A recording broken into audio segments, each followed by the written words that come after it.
What's up, guys? Welcome to another episode of Beyond the Gym Floor. Interesting episode today. We talked a little bit about paid ads. We talked about upping client prices. We talked about building confidence in everything, what you put out on social media, how you sell, how you communicate with your clients, getting results, just generally how to build confidence in what you do. Really useful episode. Lots of very practical takeaways. Very straight to the point. We also talked about ChatGPT early on and how to maximize that and use it to save yourself some time and make your business more efficient early in the episode. So enjoy that too. As always, please hit the subscribe button, do the share thing, tag us.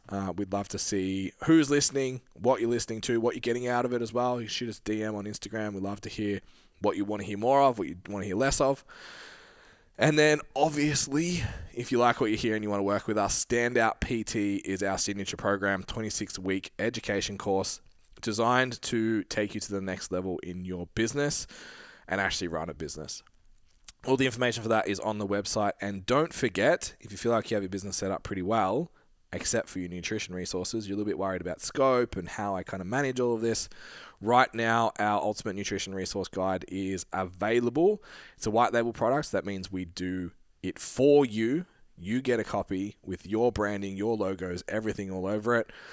Bunch of meal plans that are calorie specific, that are macro friendly, a complete nutrition guide, the only one your clients will ever need, and a bunch of extras, including 1 hour with one of our nutrition mentors. So jump on that. It's currently $200 off. All the pricing, everything is on the website. Go check it out and enjoy the episode. The hardest part about golf, especially for our personality, is it's just like played back. Like if you just went out on a course and like that cue you were just saying, like with the knuckles thing. It's like if you were just like, cool, all I have to do is every time I hit the ball is just select the right club, swing at 85%, and focus on this hand position, and just do that for 80 shots. Yeah, I'll win. Yeah, and then you end up somewhere, and you're like, I can like pull it around there. Yeah, or fucking if I get it up over that obstacle, that you know what I mean. It's like, narrow fairway. I'm gonna take driver. Yeah, you just do something fucking stupid, and it just ruins the whole hole, and then you lose confidence, and then you forget to go back to just that one. What was the one thing that if I just did this, which is not trying to hit the fucking cover off it for 3 hours? Yeah. So my game plan for this summer. I'm gonna tell everyone out loud. So my game plan for this summer is to be very good at the 10 to 15 meter chip, so that I don't have a thought of hitting the green. Putting it on the green all the time. Yeah. And so I just do that. I just hit straight. Yep. Like, bunny ears here, guys. Knock it around. Yeah, so obviously I'm always going to take driver. Right? You cannot take that out of my hand. But then, just know that I'm not going to hit the green. And then when I go and practice, I'm just going to practice those 10 to 15 meter shots, because I'll most likely land in the vicinity of the green and go from there. Yep. And play bogey golf. Yes. You're looking at me like you don't believe me. No, I wouldn't believe myself either. I like it. And if you aim for bogey golf, you'll snare a par here and there. That's it. On and the par fives and threes. The skill of us, like, we shouldn't even be at bogey golf. Well, yeah, I think we don't play anywhere near. If you can bogey every four, every par four, and then like you'll pick up a birdie here and there, or a par. You'll snag a par on a par 5. On a 3 and a 5.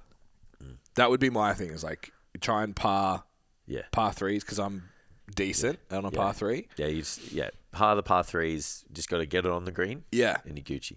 And then par then par the 5s. Yeah. If you do that, like what are you coming in at? Like 80, 85? Yeah. Be under 90. Yeah. Yeah. Because bogey every hole is still like 90. Yeah. On a par 72. Yeah. Yeah. So that's it. That's all you have to do. Doesn't sound that hard though. Until you have your blow up hole, and you just thin. All it's going to take is for me to be like, it's like a 10 meter chip, and I just thin it across the green into a bunker, and you have an 8, and then I just hit the roof of the bunker for like 3 shots in a row, or just chip it back over to where I started.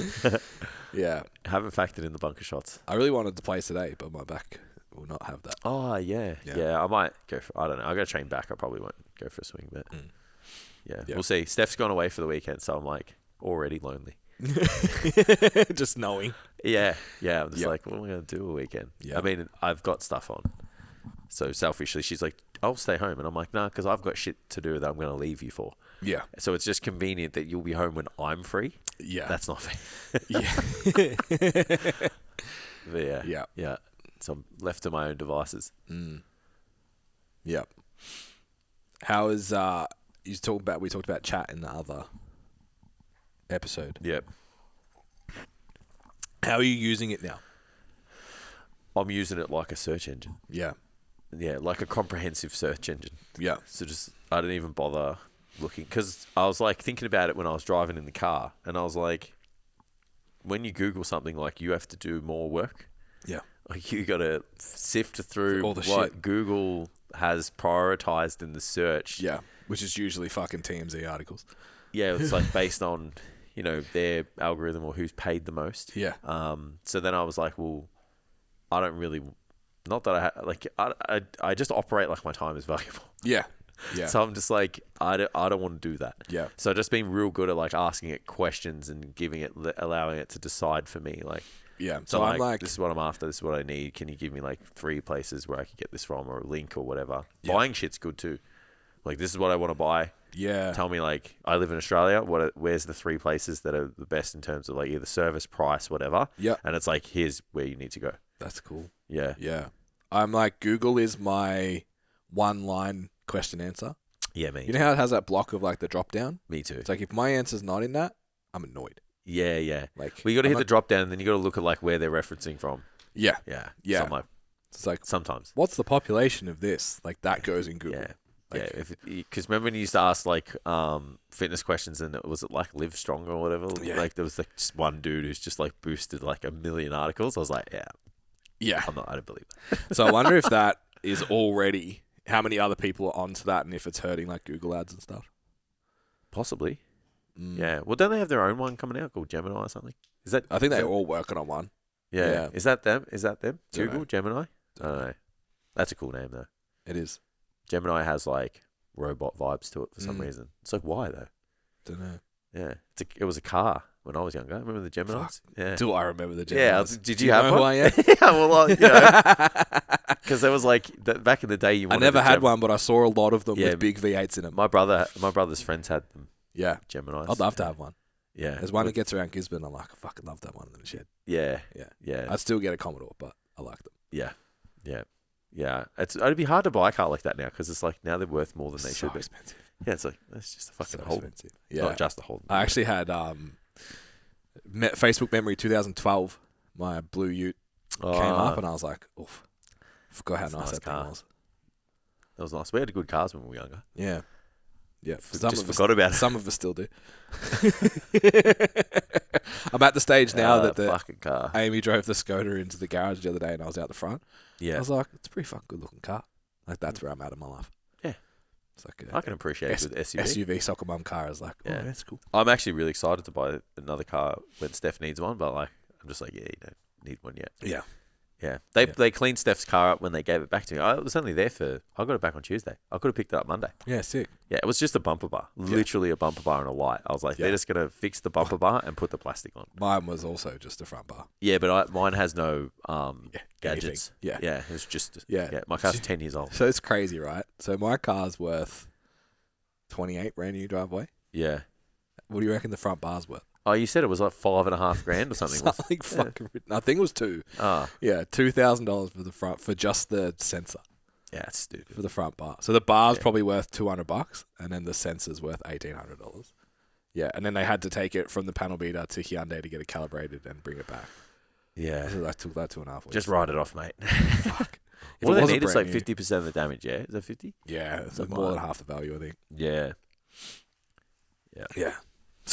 My car's worth more to Like me. you buy it, it's like the second cheapest brand new car you can buy outside of the MGs, Yeah. and then it's like you put a ding in it, it's like $2,500 to fix the bar. Maybe it Yeah. was 5. I don't remember. You know how we talk about the MG like in non-favorable ways?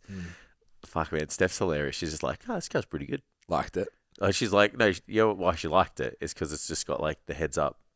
Sorry, it's just got the display. Yeah, digital dash. Yeah. And when she plugs her phone in, it's got Apple CarPlay. Yeah. I'm like, oh, you like it? Like, I can get you one of these. Yep. 100% we can. I don't mind. It's 20 grand. We can buy that tomorrow. I'm never driving it. Absolutely. But you can have it. Yeah. It's like never driving it. Yeah. Do you still have like a list? Like do you have an eye on what's next after your car? It's hard when you've had. Yeah, I don't know, because I'm like, I wouldn't mind a Porsche, but I'm like, it's maintaining the car that people don't realize is the problem. It's not buying it. I'm like, I could buy the Porsche. It's maintaining it. Yeah, it's like just cost you $4,000 a year. Yeah, because everything's just, even the insurance, man, it's crazy. Like, the Merc is costing me fucking so much in, just insuring it. And and like, the tires are like $550 each. Yeah. And I had to buy 4 of those at the start of the year. It's just shit like that. Like, buy 4 tires for less than that. Buy 4 tires, you get a bumper bar, I could only imagine what my bumper bar's worth. Fucking hell. Yeah. Yeah, so I would like a Porsche, but I think I'll just get an SUV that's fast. Yeah. Yeah. Yeah. Because I'll probably just get a GLC Mercedes. Yeah, nice. Yeah, not just. I will get. Yeah, I'll get one of those. Because the GLE is too big, like, for us. Like, it's massive. Yeah, I just so don't. expensive. Yeah, I don't need a car like that. Yeah. But a small one would be good. So I'll probably do that. Or I actually like the GLB. Yeah, AMG. Steph doesn't like that one. I like the boxy shape too. Too square. Yeah, she doesn't like it. She's like, yeah, the car's awful. I'm like, all right, whatever. Fine. Yeah, so do that. Or there's so they've merged the coupe range. The new coupe that comes out for Merc is one model. So remember how you used to be able to get the E-Class and the C-Class and the this class? Yeah. So now it's just one class. Yep. Yeah, which is the coupe. So it's called a CLE. Okay. So I'm just looking at what the AMG is going to cost. Yeah. And then the one below it, which is like a 450 or something, because it's like a petrol hybrid. Yep. So I think like the AMG one will be like 400 kilowatt or something. Yeah, yeah. But I still think the 450 or whatever it is will be It's like the S in the Audi. Yeah, it'll be like over 300, which is way more than what I currently have. Yeah. So like 287. Yeah. So maybe. Yeah. Well, that's it. And then I really like mine. Yeah. Like, as in the shape I feel like not as good after that. Yeah. So I have the coupe and the nicest front. Yeah. So I'm like, do I just put like a new grill on it, pay the car out, put a stage? Just keep it. Yeah, just like tune it. Those kinds of things. Just get a little bit more power. Yeah. So I don't know. I was having a look the other day at like the cheapest project cars.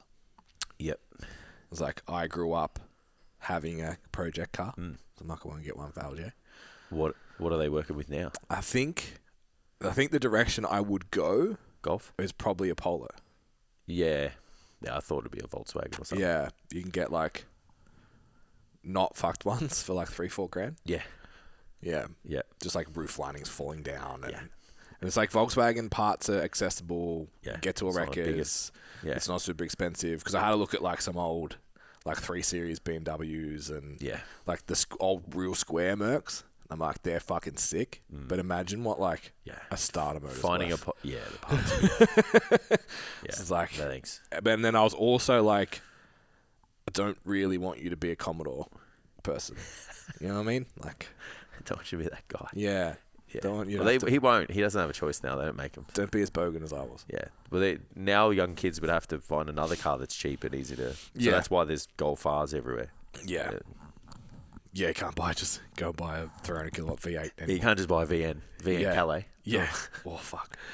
Oofed. Yeah, I know. I'd still have a VN Calais now. There's a couple kicking around. Yeah, I feel like there'd be a few. Nice. Yeah. There's a few just garages that have shit in them up there that are just like, that's why you live here.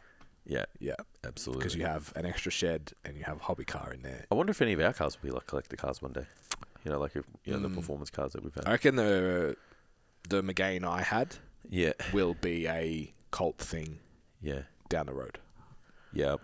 I reckon a V8 C63 will be the same. Yeah. Like, it doesn't matter what series it is. Yeah. Like, just if you had... Well, even the original one that was 6.3 litre. Yeah. Yeah, I would love to have that. That's the go. I drove past the dude at the car wash and he's had one. I'm like, bro, fucking sick car. And he's like, yeah, your car's sick too. I'm like, no, your car's sick as mine.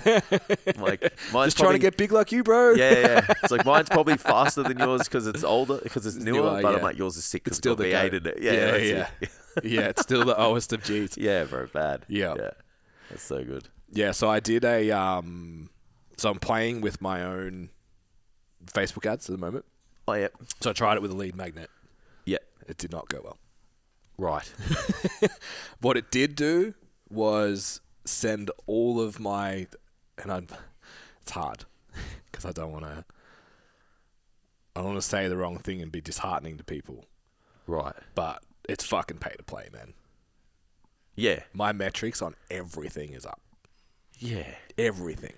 Yeah. People showing up in my stories that have obviously just clicked on the post. Yeah. So they've interacted with me. So now So people that I'm like, I don't even know who this is. So it's shown your lead magnet to your whole audience or Potentially, and people that aren't. and then now your metrics are up. Yeah. Yeah. Of course it's going to be like that. Yeah. It's like so rewarding. You spend money, we going to scratch your back, bro. Yeah. Yeah. Yeah. And it's weird. Like I put on 2 clients this week for the first time in a while, but they weren't related at all. Yeah. But it always happens that it's like, I don't know, maybe it's the universe and energy or something. But it's like, God. I decided, and then there was 2 clients. That neither of them came from the ad. Yeah. But it happened. Yeah. So weird. Yeah. Someone I've known since I started PT. Yeah, well. And then the other one was a client referral. Yeah. So nothing to do with the marketing at all. But it's like you started the marketing and then you started to get sales. Yeah, it's but so that's weird. We talk about it all the time. Like, yeah. it's a combination of everything, right? Yeah. You can't just say, I did this and got that. It's like whatever you did up to that point, you got. Yeah. What you got is what you got. So like with training, it's very easy to get over complicated with your own shit. So obviously we teach it all the time. Social media and posting and fucking do this, do that. Structures, do the one-on-one business coaching and stuff for people all the time. But it's like when you write a program and you're like, I'm not sure if this is just not, I'm not sure if this is 100% right. That's kind of like what I feel like with my own marketing. Yeah. I have too many ideas. Too many things. I'm like, I should do that. I should do this, do that. So I was like, okay, I'm just going to ask Chat and see what Chat says. Fuck, it was pretty good, man. As in about... I just said, I want to do a meta ad. This is the product I want to sell. What's the best way to do it? Yeah. And it was just like, you can do these 3 options. This is how you should do it. This is how you should build it. This is how you should whatever. And I was like, cool, write me a checklist and tell me all the things you can help with. It's like, wrote me the checklist and I can help with this, and this. Yeah. And I was like, I think to the point where you can even make the ads, put it in there and get it to review it. Yeah. Did you get roast your Instagram feed like everyone else? Nah, so I typed it in and put my link. No, you got a screenshot. You have to take a screenshot, so I haven't been back. I'm scared. Yeah. I'm scared. Mine roasted me, and then I was like, is this what you really think? And then it actually gave me what it really thought, and I was like, it's okay. It's all right. Because I forgot that I asked it to roast me. So you were upset. So it took... Well, we had to go back and forth a little bit beforehand because I did the same. I'm like, can you roast my Instagram? Yeah. And then I just said, like, this is my username and this is how you can find me, and then put the link there. Yeah. And then it was back and forth on like, hey, I can just sit here and say based on like everything that I've helped you with in the past, it's this, this, and this. Right. And I'm like, no. I'm like, if I screenshot it, will you be able to do it? And she said, yes. So by that time I forgot that's what I asked for. So then you were just really upset as I sent it, and then I'm like, oh geez, tell me what you really think. And then then Chat was like, this is the feedback, and the feedback was actually really good. Can you upload a photo on your phone? You just screenshot the phone, your feed, and then just put it in the chat prompt. I just don't know how to add a image. Yeah, you just got to go down the bottom and press the plus button. I don't have that on my... Oops. I always go into... It doesn't have it in the phone. Yeah, I did it on the phone. Stop it. Look. See, like, you just press the... Yeah, I don't have that. Are you in the app? Yeah. Yeah, okay. I need an app. Yeah. All right, this is shit podcast now. Yeah, so Here, I'll send you mine. And here it says, let's break down your feed. Looks like a mix of motivational mantras, protein bars, and a couple of shirtless selfies to remind everyone you lift. The "I'm already him" quote feels like it came straight out of a How to Be Alpha handbook. You've got some solid content about muscle growth and training advice, but the repetitive text overlays and generic gym shots scream more about hustling for attention than actually dropping wisdom. And those swipe-worthy posts, they're just missing a neon "Look at me, I'm knowledgeable." This is overall, it's decent, but a little more originality and personality would elevate it from a standard fitness content that everyone else is doing. And then I wrote, "Is this your genuine feedback?" And then it gave me my actual feedback. It's like, fuck. Be nice to me, bro. Fuck. Like, I'll never want to throw hands at a computer. So it actually gave me some really positive feedback on like what I could add. Yeah. So on mine it says like overall you're doing a lot right, but a bit more variety of like a bit more personality, like behind the scenes shit. Yeah. They're like you're great at showing what you do, but like just show people how you do it. Yeah. And I was like, you know what? I sent you mine. Put it in there. I like that. I'm scared. All right. I'm scared. Where'd you send me the photo? Messenger. Alrighty. Talking. I'm terrified. All right. I'm going to go roast this picture Profile. below. Roast this profile below. 1 second. Oh. Here we go. We really need a TV for this. Yeah, I know.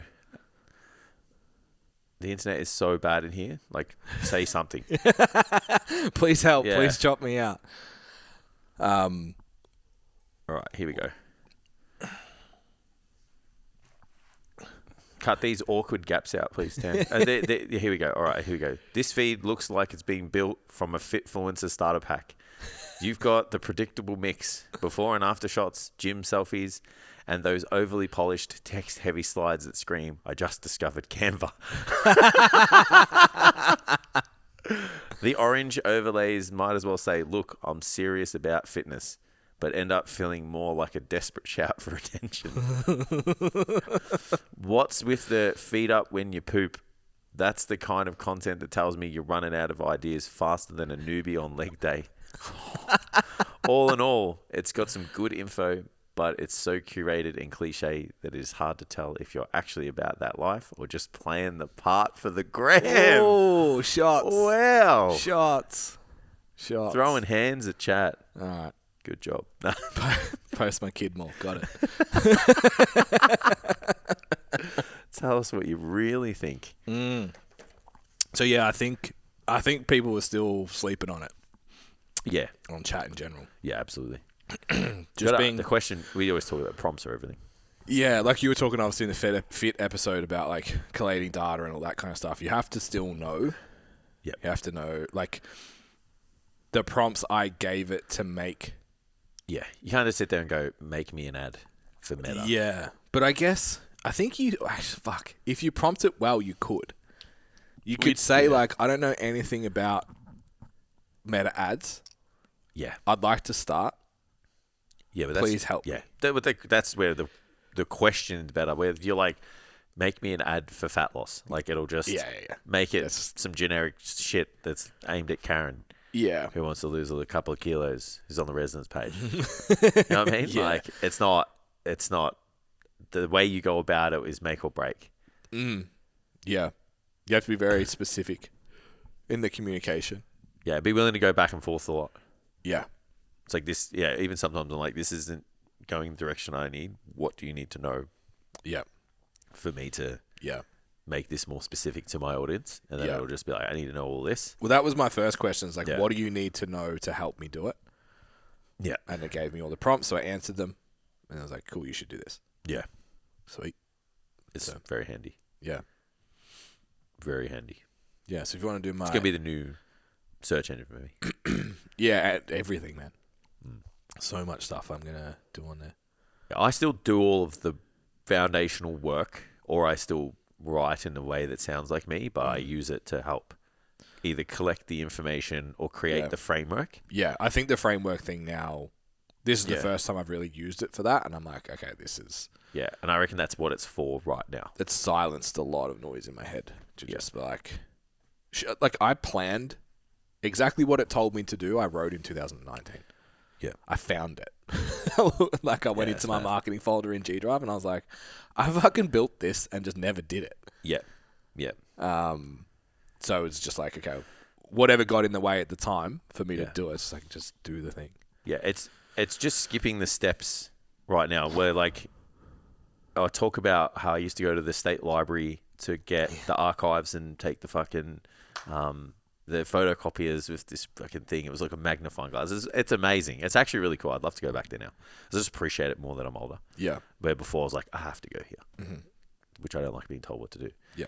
And then the internet come along, so you had to use a search engine, but then you had to physically find the stuff. Yeah. So now the next evolution of that is like, you can just go, this is what I'm after, and this is what I need. Yeah. Find this from places like this, and this. And it just like has them at your feet. And then if you need to refine, you're like, now give me this. Now cut this down to this. Now cut this down to that. And all of a sudden you've just got a list of information. If you were writing a journal article or whatever we had to do at the time, or an essay, you just had all the stuff. Obviously then you could just go, write me an essay with this as the question. Yeah. Which is why where the problems lie sometimes, because you're not actually doing the learning part. Yeah. I've got skipping all the a well-renowned sales book at home that's very specific on its strategies, uses a lot of email marketing, a bunch of other things. Yeah. I actually think it's what James Smith uses. Yeah. I think he got it from this book. Okay. So I'm tempted to be like, have you read this? Do you know all the information in it? It'll be able to do that. And then just be like, ask me everything you need to know to do this for me.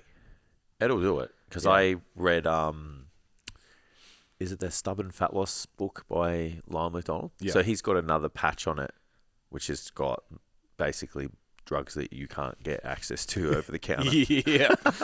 And I'm just like, I need this made out in a practical decision-making framework. Yeah. So I'm like, take all the information in the book, take the supplements over the counter and, I guess under the counter, whatever you want to call it.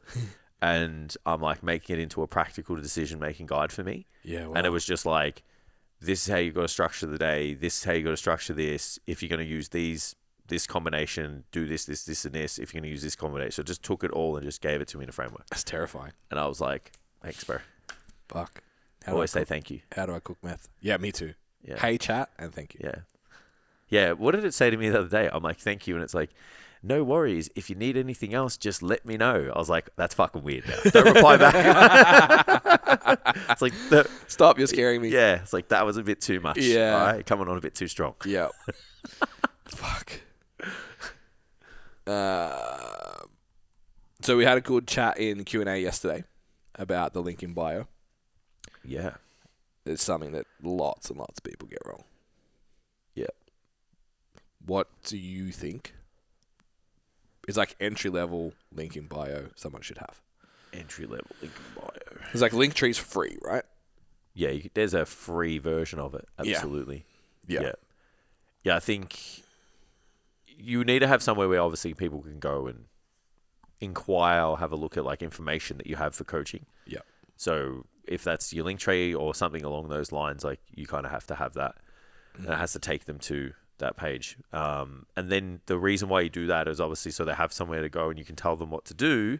But then like we presented in the workshop for the week in Standout PT about like, metrics to track for your business performance. Yep. You need to know how many people are going there and you need to know how many people are clicking through, because if they're just going and not clicking through, you have a problem, but you need to know what that problem is. Where most people think like no one's looking at our stuff. Like, was it Dion was like, I had no idea how many people clicked on it. And I'm like, of course you don't, because just in your head you're like, well, no one's going to click on my shit because I suck and whatever. Like everyone thinks the same, right? Yeah. It's like, why would anyone ever go out of their way to inquire? He worked out that that's happening. People are actually clicking on Yeah. the link, we're like, so then it's like, well, it's not a problem of people clicking on the link. It's a problem of what happens after. When they get there. Yeah. So you've now just narrowed down the problem to a very small amount of reasons that could be. It's like, maybe it's not clear what to do after that. Maybe they don't like what they see. Maybe the wording and stuff is too, needs a little bit of work. Maybe there's too much friction after that to commit to the next step. Yep.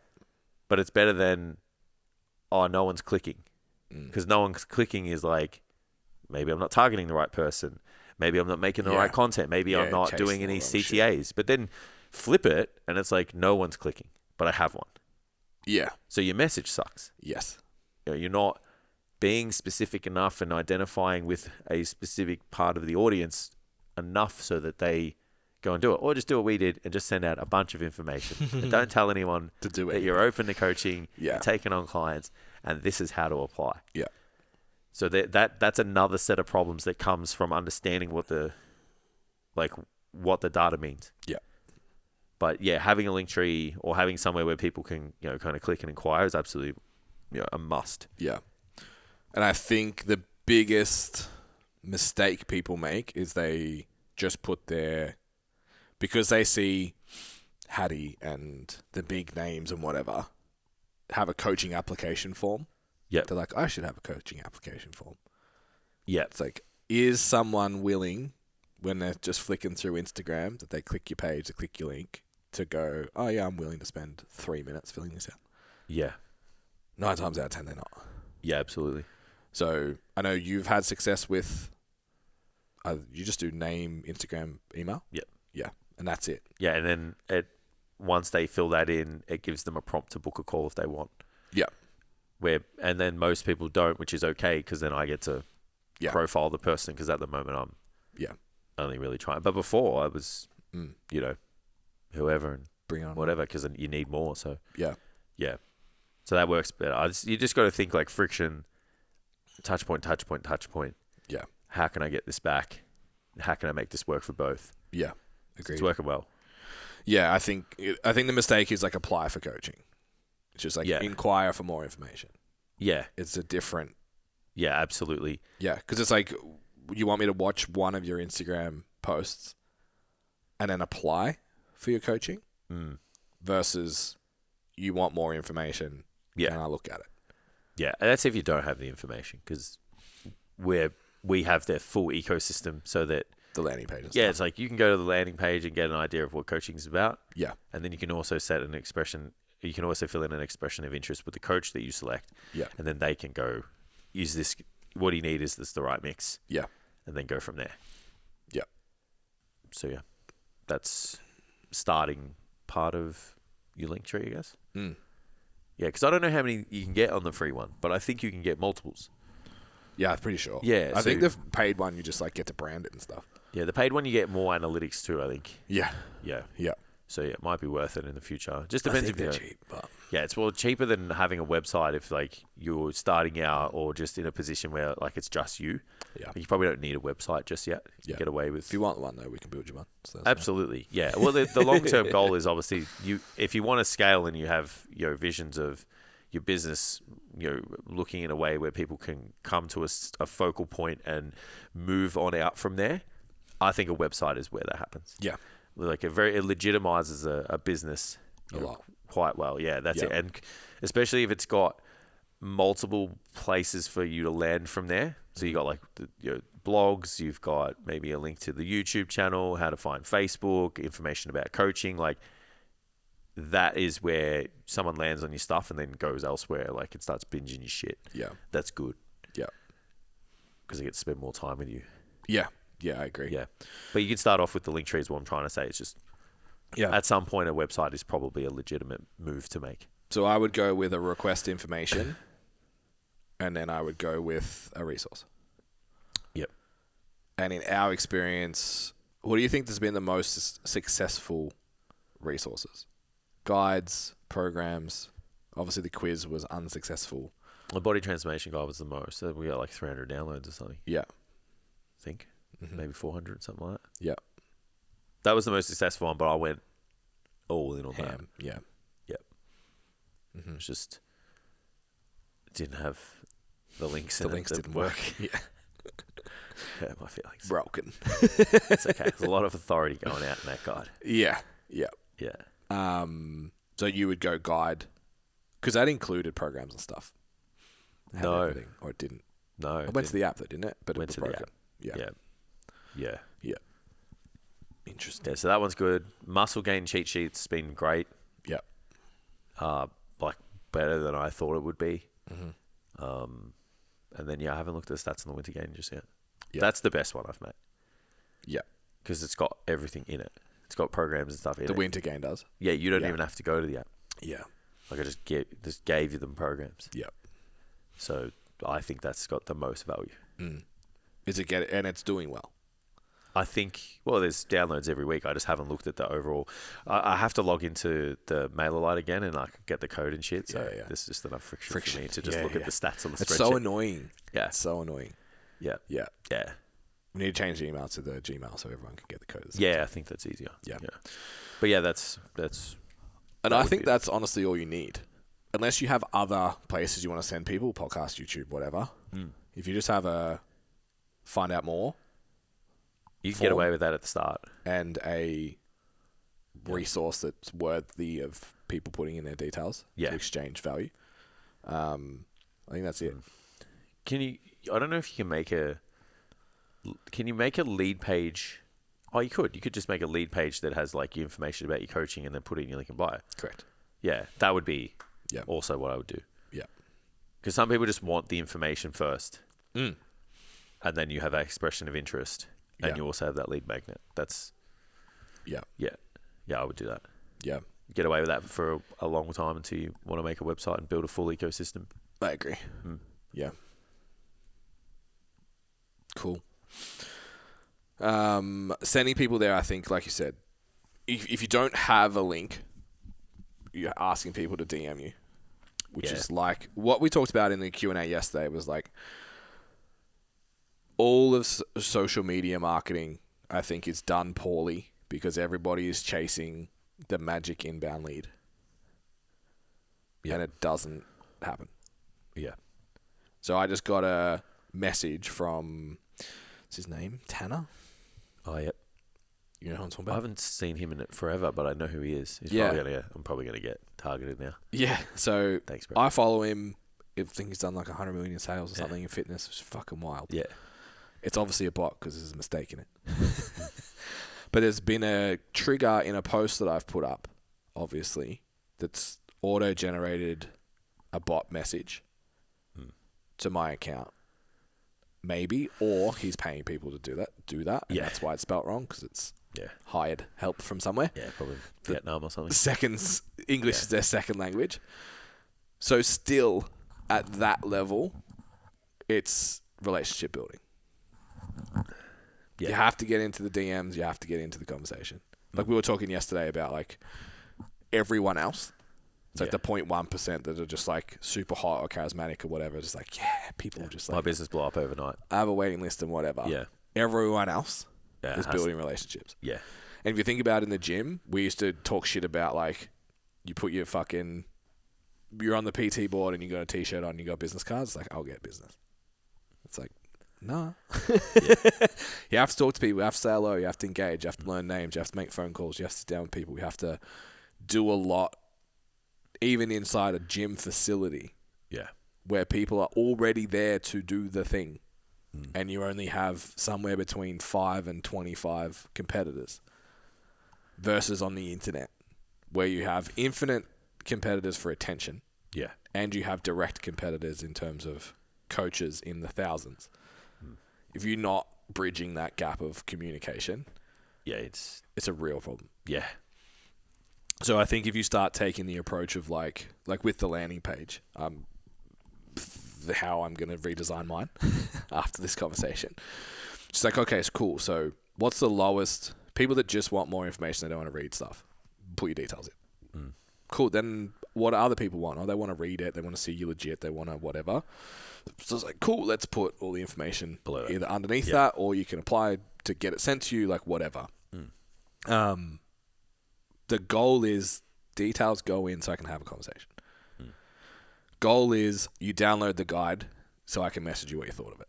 Yeah. The goal is I put a post up, you liked it, I messaged you and said, how's your training? Yeah. The goal is you reacted to my story and we had a conversation. Like, I think people just miss that step, and I think it's the most important step. Yeah. Well, not a lot of people, you just like the likelihood of someone just landing on something and liking it and then just going, yep, cool, they're going to be my personal trainer for the next 12 weeks. It's just so unlikely. Yeah. It's just so low. Yeah. So the way you stand out from other people is that relationship, because we're all really, doing relatively similar things, even within specific niches. So what makes someone choose a powerlifting coach from another powerlifting coach, or a bodybuilding coach from another bodybuilding coach, or a PT from another PT is kind of what they like and see and feel and read. And that comes from cultivating a relationship. Yeah. And sometimes it's not just, you need to cultivate this relationship by like speaking to them. It's being very specific with how you lay out your resources and content and information and your message, so that person just feels like they belong to that particular subsection or prospect base that you're looking at. Yeah. You read a post about anything that is niched down to a person, that person's going to read it and feel like it's for me. That is already building the foundations of a good relationship, because that person is more likely to speak to you and engage with you after that. Yeah. So that's where, finding a way to make contact is really important. Making sure you find a good way to make contact. Someone interacts on a piece of content. Like the people that do it well that I've seen, or like ones that have good followings and a good client base from what I can see online, is they interact on things that no other people wouldn't interact on. So if someone just like hits the heart button on the story, they'll speak to the person. Yeah. They'll literally say something. Yeah. Because it's real easy for someone to hit the heart button. So if I just like put a picture up of Mav, the heart button's all day. Yeah. So if I have someone who I'm like, this person, is in the prospect base of who I work with. Yeah. It's like I can converse with that person. Yeah. Open up the line of communication. Yeah, it's the smile in the gym. Yeah, it's easy to walk past and smile. Absolutely. And then that opens the, hey, how you going? What are you training today? Yeah, and that's what I was going to say. You don't instantly hit the proposition. No. You're just like, what's up? Whatever. Like, you engage in the conversation and then get it to training. Mm-hmm. And I feel like that's the missed opportunity. Yeah. So, yeah. And then, in the gym, it's easy. Yeah. Smile, be genuine, give value, give shit away for free. It's the same on the internet. It's the same. Yeah, and I just think that more people need to stop trying to influence leads to just want to buy or expect that they're going to. Think they're going to skip everything till the sit-down conversation in front of you. There is people that can. It's just not most. Yeah, I think you need to be exceptional at content. Yeah, and I would say you would be paying a lot in targeted marketing, and then converting on that is low. Yeah. You know what I mean? Yeah, and you're trading time, which is why I'm running ads. Yeah. It's just like the time to go speak and find every single person. Yeah. I just want to create more opportunities to DM people that are already in the zone. Yeah, and that's it. The not downside, but there's the potential downside to that, and it's all based on how it's set up, is you could be sitting down in front of people that aren't exactly ready to make that decision because they still don't quite trust you. Yeah, and that's like you have to think about your offer. So the three options it gave me was 1 week free trial. Yeah. Not going to work for me. Absolutely not. You don't have enough time. No, I agree. Like it would need to at least be 2, if not 4. Yeah, I would say 2 to 4. Other option was a 12-week challenge. Which at least you're at a level of commitment and you can have a price point that's worthy. Yeah. Next, you can have just the offer. 7-day max leads. I'll try that. Yeah. I'll never open it. I'll never show up to the call. I'll never do anything, but I'll buy the 7-day free trial. Yeah. And then when you call them, say, I didn't fucking sign up for that. Leave me alone. Like that kind of, we see a heaps with UStrong. Yeah. Next option is, which is actually probably the one I'm going to do. I'm actually going to go 8 weeks. Yeah. Moderate opt-in because there's a commitment level. Yeah. It's like, I'm not getting 8 weeks for free. I'm getting a heap of value. It's going to be condensed into 8 weeks. And you're going to have some people that are just like, I just need the 8 weeks. Yeah. But you have a chance to have a conversation with them and be like, do ya? Yeah. Or you're just dipping your toe in to find out. To see if it works for you. And when it actually does, you're locked in. Now you've spent 40 minutes with me on the consult. Are we doing this, or are we just going to fucking do the thing? Yeah. Like, you can have the generic plan or the custom plan that we talked about in SEC Fit. Yeah. So there's that, or then there's the offer itself, which is minimum leads, but that person's serious. Yeah, more qualified. Yeah. And you'll have percentage of inquiry to sale will rise the more specific the ad. Yeah. So if this is for one-on-one coaching, you might spend, I reckon cost per acquisition inside that space now, 500-800. Yeah. There's a lot of people looking now, so let's sift through that. That's a big commitment, and you want to hope you keep them more than your minimum term. Yeah. And it's really scary if you spend the 500 before you get the one. Yeah. Because you have to sit there and watch the 500 go. You have to let that go before you get the sale to go like, okay, the sale's worth $1,000. Okay. Yeah, yeah. Like, I can do it again. It's all right. Yep. So that has a big influence on it as well. Yeah. Whereas a 7-day one, you'd be like, oh, this is working. I'm getting inquiries. Yeah. But what's the cost to acquisition? Yeah, you got to work out the numbers. And then what's the minimum term and the lifetime value of those clients? Yeah. Versus you just advertising your prime service. Yeah. So then I'm going to go with like an 8-week. I haven't figured out what I'll call it yet, but it'll be like barbell and shreds or something like that. Yeah. And you'll get all of this shit, and then it's like, this is this much, or you can just pay for coaching. Yeah. Yeah, I like that. And it'll be more favorable to do coaching, obviously. Yeah, of course. So yeah, that's an interesting strategy. So we spoke with, this came off the back of UStrong, and I've been slowly working the concept out across everywhere in the business. The idea of like out versus in clients. Yeah. So when we were speaking about like reaching a cap in organic, basically we got a gym that's just like 80, 85, 90, gets to 100, pulls back, gets to... Yeah. And how many trainers do you hear that like this get to 20, 25, pull back, get to 30, pull back, like whatever their sticking point is? I had a huge sticking point at 30. Yeah. Huge. Yeah. It's probably where mine is. Yeah. Yeah. 25 to 30 and then slides. 25 to 30 slides. And it's behavioral as well. You get overconfident. Action-based. All that kind of shit. Absolutely. But there is also, if you look at it as behavioral based, like I could probably sit at 25-ish on average year round. Busy times it goes up, quiet times it goes down, just off word of mouth. Yeah. Provided I basically show up. Yeah, you still got to do the bare minimum. Basically be relevant on social media somehow. And my word of mouth, I know, runs 25 to 30. If I push, I know I can go beyond that. Yeah. So then we were talking about, like in that scenario, the gym, for example, wasn't running paid marketing.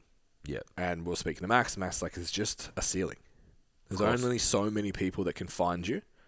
Yeah. There's only so many people to talk about you as well. And so many people that are going to leave. And you'll get to a point where you're doing a really good job, making a sale a week. That's good. But if you're making a sale a week... And someone's coming out the other side. You're keeping 52 members. And that's how I've started to look at it. Yeah. So I've started doing that with UStrong. I've started doing it with coaching. Started looking at even the people that I'm coaching, looking at their business. Yeah. And it's changing a lot of how I make decisions. Yeah. So if there's a cap, say it's 30 for me. Organic 30 can tick along there all right. It's like, okay, if I spend an extra $100, $200 a week and I can run at 40, that's worth it. But, or I could do it organically as well. Yeah. Like I could push and use time instead. Yeah. I'm not going to do it in an hour, and that's like an hour, $100 for an hour's work. It's like, I'm worth it. I'm happy to make that trade. Yeah, absolutely. Other people won't, which is fine, and they want to figure it out, and you will get better quality leads too, and I would imagine my retention will be less. Absolutely. Doing it this way. I agree. Yeah, and I think it'll actually be similar It may not be as different as I think, because at the moment it's you last 12 weeks or 12 months. Yeah. So it's like you get the referral, you come in, you're not the right person. After you're gone by week 8, giving you notice, and it's like, I get it. This isn't for you. Didn't work out. It's not what you expected it to be. Yeah. Your friend told you that I'm the most amazing fucking coach on planet Earth, and you came expecting something, and you haven't gotten it. I understand. Or you go, this is actually exactly what I need, and you never leave. Unless you have to. So I think there may be more in that 12 weeks. Yeah. But there'll still be, if you go past the 12 weeks, you're in for life kind of thing. Yeah. So that'll be really interesting. So I've been like looking at everything in that model. It's like, what's your cap on what you're doing? So in the gym, for example, if you just made 2 new appointments a week, what would your cap be over a year? I did this with a coaching client during the week. It was actually based on him wanting to put his prices up. So he's at $80 now. He has some clients on 70, some clients on 60. Okay. And we're like, all right, so we'll take the 60s to 70, we'll take the 70s to 75. What's the net gain for you of weekly income? It was $80 a week. So it was like, that's a fucking point. Okay, so how long will those $60 clients stay if you don't put their prices up? Forever. It's like, okay, so it's a $400 difference a year. And $80 a week, if you spent 2 weeks trying to replace a client, you've lost all that. So is it worth it? Yeah. To make an extra $400 a week? A year. A year. It's like, well, no. It's like, cool. So you can chip it when you do your GST or whatever if you need to. Yeah. I never have. I've never put my client's price up. Yeah, right. Because it's always just been like, you've been with me when it was this. Yeah. And now, there's 2 things that happens that I look at it. One, you helped me build the system that allows me to charge the price I charge. Yeah. And I'm not saying this is right or wrong. No. I said in the call, I'm like, dude, I'll give you the standout PT answer, and then I'll tell you what I've done. Yeah. The standout PT answer is your service is better. You're fully booked. You have every right to put your prices up in accordance to how everything else is going. Yeah, agreed. My position has been, you've helped me develop the system that I can now charge 30% more than what I did when I was working with you. And you went through those transitions and helped and gave feedback and all of that. So that's one. The other thing is the person that's been with me for a year, input-wise, so much less than someone that's been with me for 3 months. Of course. So if I think about like, okay, so I'm going to put your price up $10, which is, say it's 10%. I'm going to put your price up 10%. Yeah. But the client I replace you with is going to take 50% more work. I still lose. No-brainer. Yeah. I still lose. Yeah, I understand. So, not saying it's right or wrong. The issue is there's people that are like $40 a session.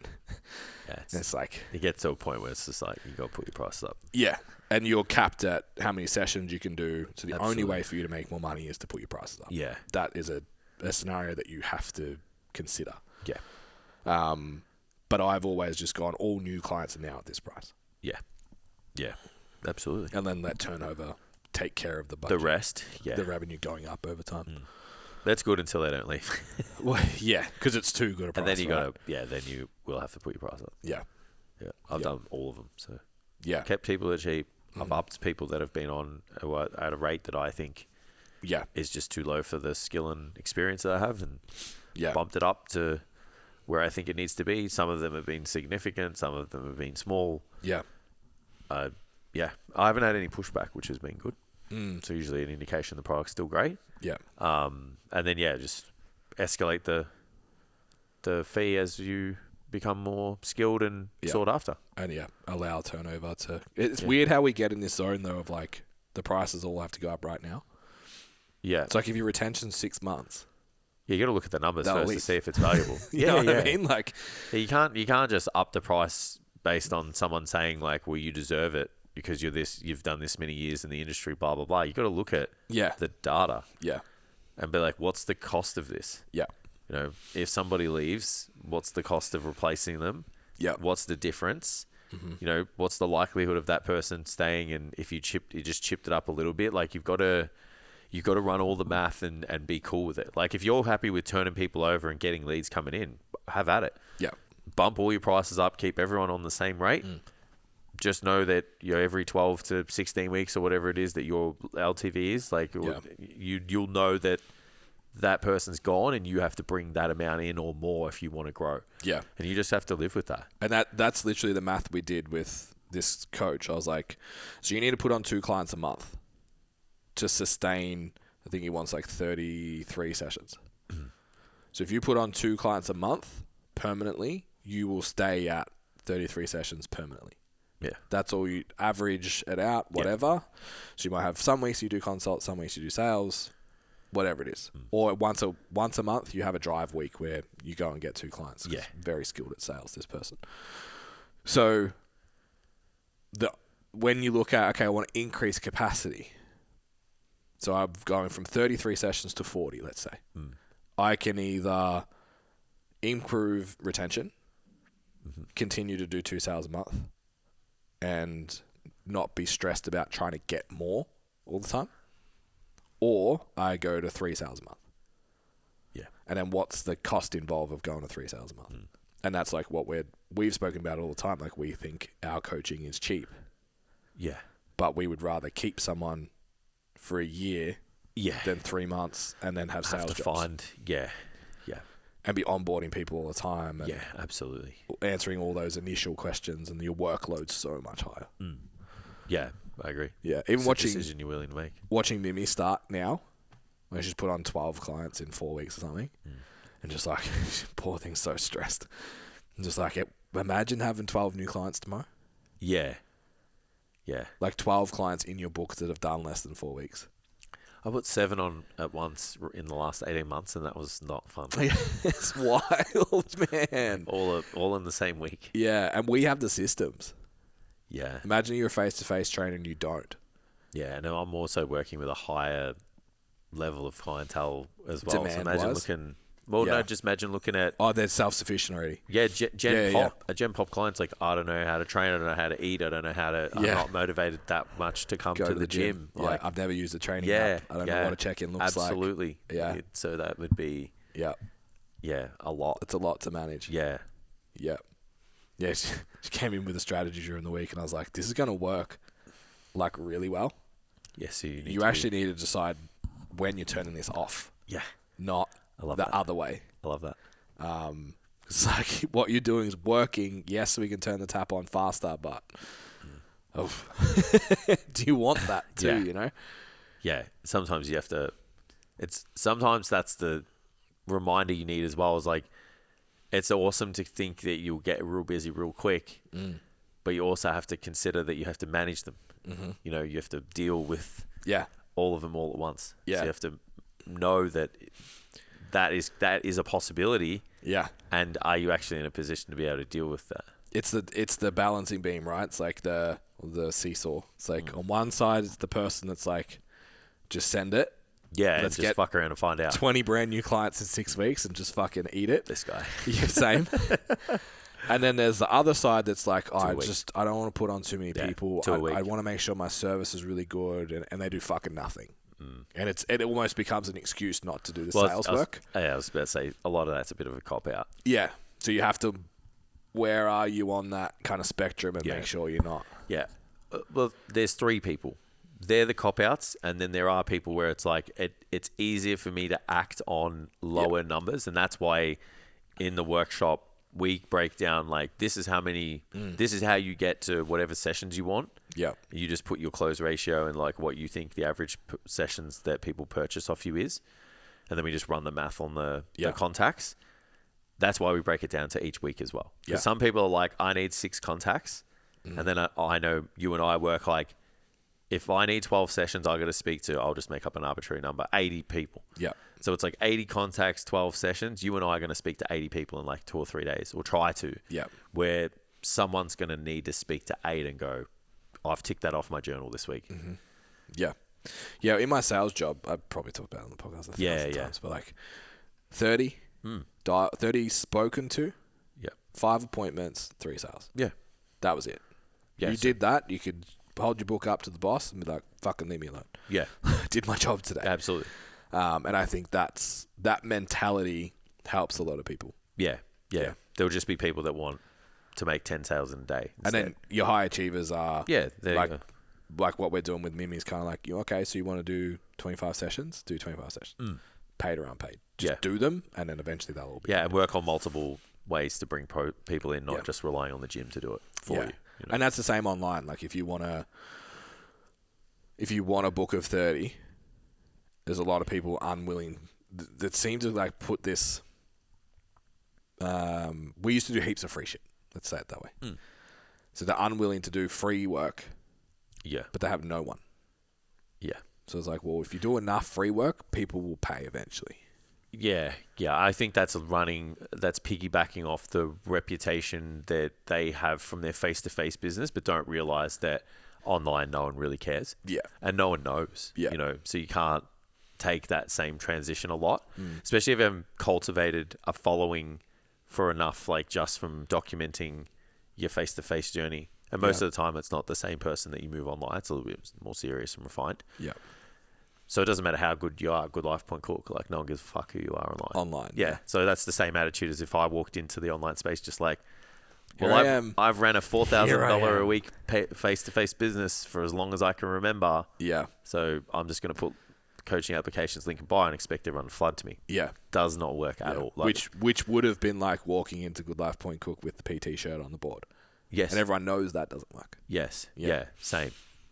Yeah, it's interesting. So I think that looking into that metric of in versus out, where it's stagnant and what you need to do to break it, and then weighing up. And what you need to do to maintain it too, because sometimes it's fine. Like you hit 30, you're like, fuck yeah. Yeah. What's it going to take to keep that? So every week now you're just like, all right, this is what it's going to take. These are the metrics that I need. These are the things I need to do. Rather than doing I'm busy and then I lose clients. I got to get busy again, lose clients. It's like you can just almost like see what it's going to take to stay there. Yeah. Yeah. If you know, we talked about business metrics last week. It's like, your retention, you know what your turnover rate needs to be. Yeah. How many new people you need to have coming in always. Yeah. Yeah. Not even just retention. It's like, if you know your conversion rates, all that, like your show rates, all of that, you can work on improving those numbers. And if you get constant averages over time, it can put your mind at ease on just like, I just need to get 2 more people. Yeah. Where if you don't, and it's like, I just need clients. Yeah. Like, how does that really lead to positive action? Yeah. I just need clients. Yeah. Where if it's like, I need specific numbers, it's like, all right, well, I close 7 out of 10 people. So to get 3 sessions, I need to see 3 people. Or 2 people, or 4 people, or whatever. That'll be 3. Yeah, and it could just be I need to have 5 conversations. Yeah, absolutely. Yeah, which that's on my board. 5 conversations a week is pretty much done. Yeah, you can be ahead of most things. Agreed. How to be more confident with content, sales, and coaching. So I did a workshop for Forward Moves yesterday, which was fun. I think there was like maybe 12 in there. And I would say, the nicotine. Yeah, the boys cooked. Hungry, and my brain is dying. Asked in the chat, like, what is the biggest issue in your business right now? And all of them said lead gen. Like, probably 90% of them said lead gen. And then confidence in sales came up once or twice. Or converting came up once or twice. So it's like, okay, lead gen, yes, you're looking at that as the problem, but it's not. It's like, why are you not getting the leads? Is it everything that we've just spoke about? You're not doing the outreach, you're not talking to people, you're not whatever, which is really hard to do if you're not confident in what you do. Yeah.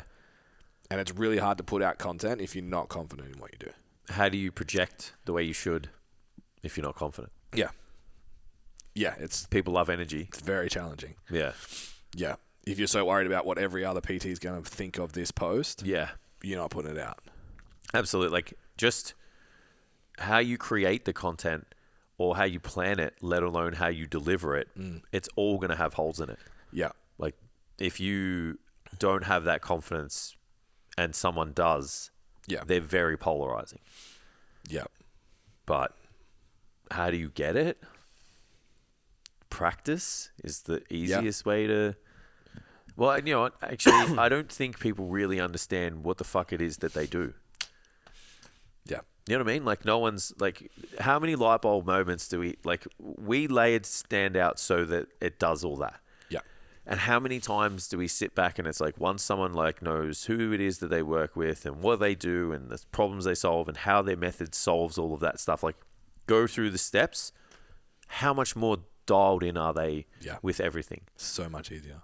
Where at the moment they're like, I train people, we lose weight, and I make them feel better. Yeah. It's like, that's not exciting at all. Yeah. Yeah. And I have some resources and I have some... Yeah, and deep down they're like, I don't actually think I'm that good at my job. Yeah. Because this person know more than me. Yeah.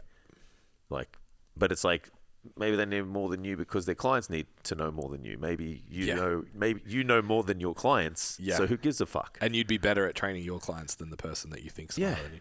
Absolutely. Yeah. So they look at all of these people as these reference points, but don't understand that, like, in their bubble, that's possibly what needs to happen for them to operate. Yeah. And then you're in your bubble, which is not the same one.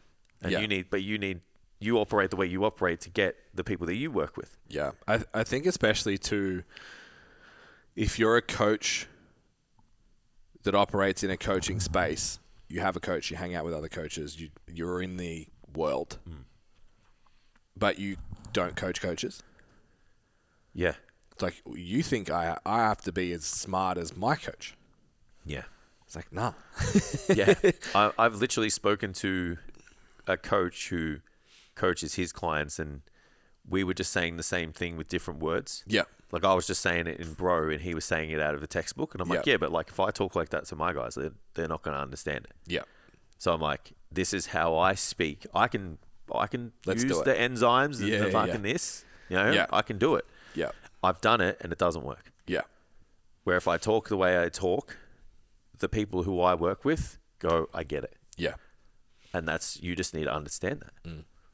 It's nice to sound smart, but sometimes the people that you want to hear it don't understand. And we spent so long like, I don't understand. They're not that smart. Like, how many times did we say that? Absolutely. How is this person so fucking big? They're not that smart, because we were just like, knowledge and education was value. Yeah. So if we know more than everyone else, then we're more valuable than everyone else, and it's not. And some of the best working relationships that I've had are with people who are like closet smart. Well, not even closet smart. Really intelligent, but just only used it when they needed to. Yeah. But then when most of the time it was just like, just talking like a fucking normal meathead would, you know? Yeah. And I think that that's valuable to have that switch. Yeah. If that's who you need to work with. Mm-hmm.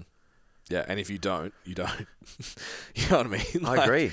If your client base is just like, get fit, tone up, or lose weight, lose 5 kilos, like the last 5 kilos or whatever, like you don't need that.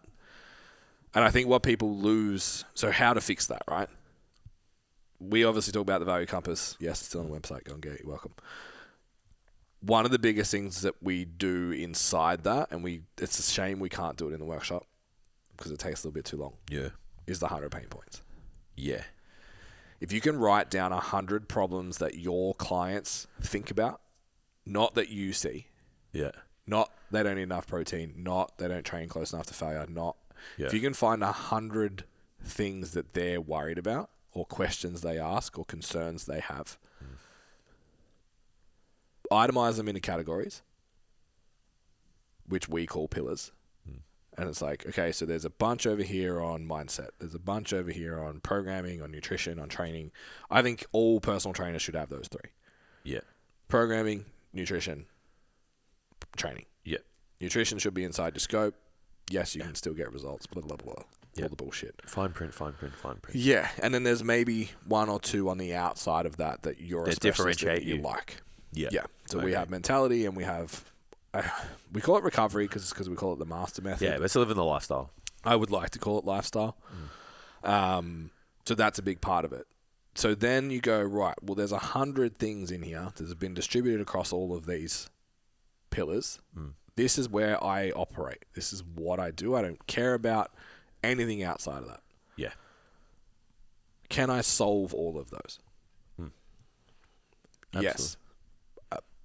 Like, most personal trainers' brains would fucking explode if they could just see that. Yeah. It's like you can solve 100 problems for your client.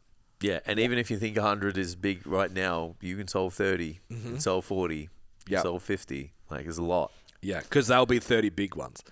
Yeah. And the more deeper you get into the numbers, is the more specific they'll be. Yeah. And smaller, if that makes sense. Yeah, absolutely. So even the 10 biggest rocks, if you can solve them, you're 90% of the way there. Absolutely. Even just building confidence. Like, if you do the first 10 and master the first 10 and know that you can solve the first 10, what confidence does that give you to keep pushing more? Yeah. And understanding more? Yeah. So I think just understanding your value, what you bring to the table, what you offer, what your service and product actually is. Yeah. And why it's not the same as the PT sitting next to you is so easy. And that allows you to have the posture like you did to be like, yeah, I get it, bro, but my clients don't give a fuck.